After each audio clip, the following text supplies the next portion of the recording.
Welcome sa Adonis Recap, Aswang Stories. Huwag niyo pong kalimutang mag-like, mag-subscribe at mag-share para marami po tayong makinig sa kwentong ito. Salamat!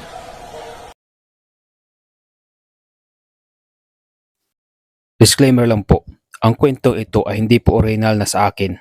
Ito ay galing sa mga random na tao na naka-experience ng mga kababalaghan sa kanilang buhay. Nang panahong ito ay kasalukuyang kakagraduate pa lamang ni Tita Isidra ng high school. Buwan ito ng Abril, kaya wala siyang ginagawa dahil bakasyon. Bata pa lamang, nahilig na si Tita Isidra sa pagluluto. Palagi niyang pinapanood ang kanyang ina sa paghahalo ng mga sangkap sa kanilang ulam noon. Hanggang sa sumapit ang isang hapon, habang naglalakad si Tita Isidra pauwi ng kanilang tahanan, napadaan siya sa karinderya ni Manang Iging at napansin niyang maraming kumakain doon sa lugar. Dinarayo siya ng mga taga-ibang lugar para lamang kumain. Kaso nga lang, ang ipinagtataka ni Tita Isidra kung bakit kahit isang taga-baryo nila ay hindi kumakain sa karinderya ng matanda. Talagang puro dayo lang. Sa isang sulok ng kubo, nakita ni Tita Isidra si Manang Iging na nagluluto sa palayok. Baka sa kanyang muka ang kasiyahan sa kanyang ginagawa. Dahil dito ay nakaramdam siya ng inggit sa matanda. Sa isip-isip niya, mabuti pa si Manang Iging na gagawa niya ang gusto niyang gawin. Kaya siguro palagi itong ganado sa pag-aasikaso sa kanyang karinderya. Matapos nun ay nagpatuloy na siya sa pag-uwi ng bahay. Ipinakita niya sa kanyang ina ang 3 piraso ng basahan na natira sa kanyang paninda at inabot niya ang kinitang pera sa buong maghapon. "Anak, mabuti at magaling kang mag-alok ng paninda natin.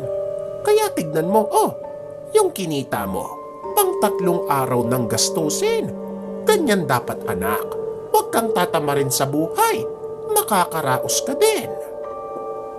Wika ni Aling Marta habang nagbibilang ng pera. "Alam niyo po, Nay, hindi ko naman po talaga gusto yung paglalako ng basahan eh. Naaawa lang po ko sa inyo kasi buntis kayo, kaya naglalako po ako.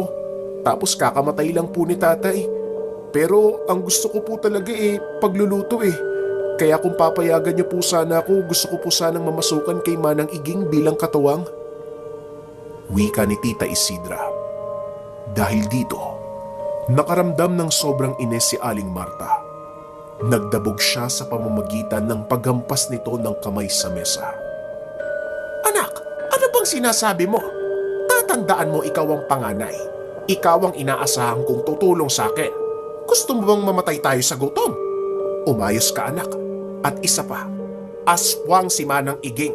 Noong nasa sinapupunan kita, pinagtangkaan kanyang kunin. Mabuti na lang at nasugatan ng tatay mo yung aswang na yon. Naputulan niya ng kaliwang tenga.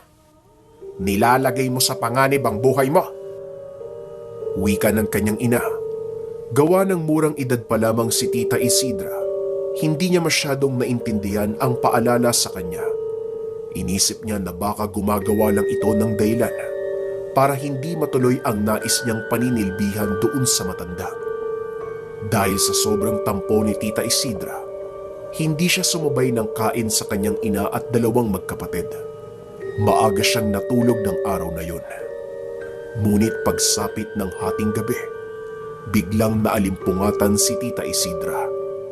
May kung anong bagay siyang naririnig doon sa labas. Mula ito sa ilalim ng silong, parang merong humihinga sa ilalim. Hanggang maya-maya pa, nakarinig siya ng mahinang sitset. Nakaramdam ng takot si tita, lalo na nung merong tumutusok sa kanyang tagiliran. Parang daliri ng isang tao na inilulusot sa siwang ng tablang kawayan. Nilabanan ni Tita Isidra ang kanyang takot. Dali-dali siyang kumuha ng isang dakot na asin at inilaglag sa butas. Isang malakas na pag-angil ang narinig niya kasabay nun. Ilang sandali pa, Dumaing ang kanyang ina na parang nasasaktan. Nay, bakit po kayo namimilipit? Anong nangyari? Tanong ni Tita Isidra. Anak, yung tiyan ko, kumikirot, parang hinuhukay, parang may kumukuha sa bata. Wika nito. Kaagad niyang pinaypaya ng nanay niya, pero hindi nagbabago ang itsura. Mas lalo itong pinagpapawisan. Magpausok ka ng gulong, anak. Dalian mo, mabisang pangontra yun sa aswang.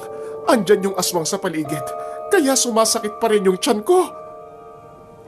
Nakita ni Tita Isidra na seryoso ang mukha ng kanyang nanay, kaya't nagsasabi ito ng totoo. Buong tapang siyang lumabas ng tahanan.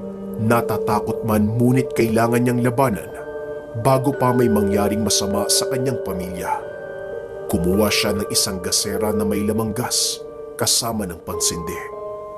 Nanginginig pa ang tuhod ni Tita Isidra habang dahan-dahang lumalabas sa kanilang tahanan. Ngunit bago siya tuluyang makalabas, muling nagsalita ang kanyang ina. Pinapakuha nito ang medalyon ng San Benito. Malaking tulong daw ito kontra sa aswang.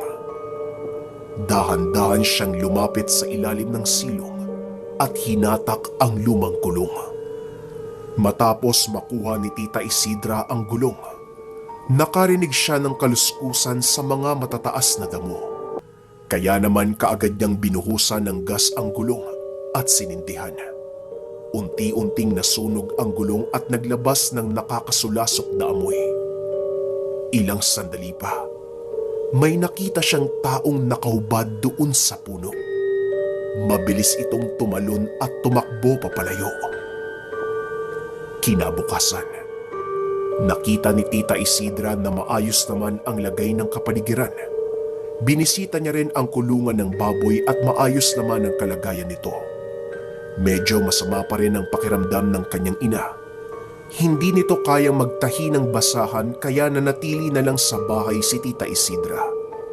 Nagwalis siya sa kanilang bakuran hanggang sa may mapansin siyang nakatuping dahon ng saging na nakapatong doon sa upuan sa labas. Pag-alis niya ng takip ng dahon ng saging, nakita niyang isang mangkok ito ng dinuguan. Tumingin siya sa paligid upang tignan kung sino ang nagbigay, ngunit wala siyang nakita. Hanggang sa bigla siyang binate ng kapitbahay. Ineng, hindi ka ata maglalaro ng basahan ngayon. Sayang naman, maraming tao doon sa plaza. Wika ni Manong Berto. Matanong ko lang po, Manong, kayo po ba yung naglagay ng ulam dito? Tugon ni Tita.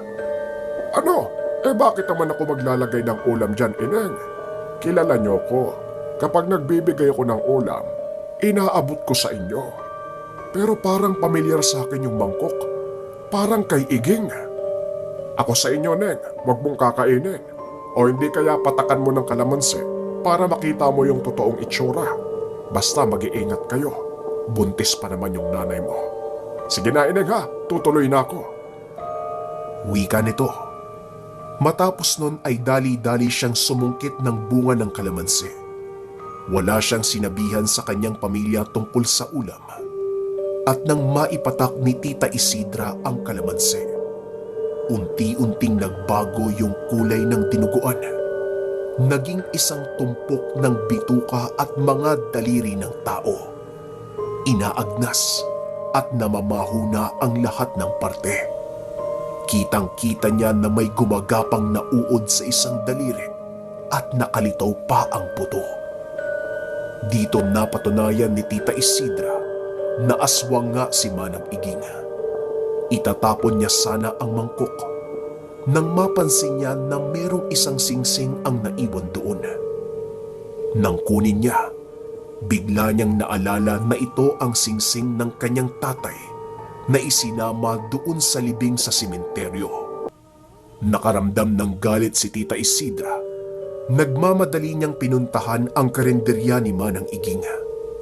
Pagkarating niya ay sinigaw niya ang pangalan ng matanda, ngunit hindi ito lumalabas.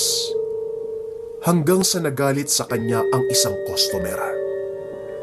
Hoy, Wala siging dito. Kaya umalis ka na kung ayaw mong malintikan sa amin. Matapos magsalita nung lalaki, isa-isang tumayo yung iba pang kumakain at tinitigan siya ng masama.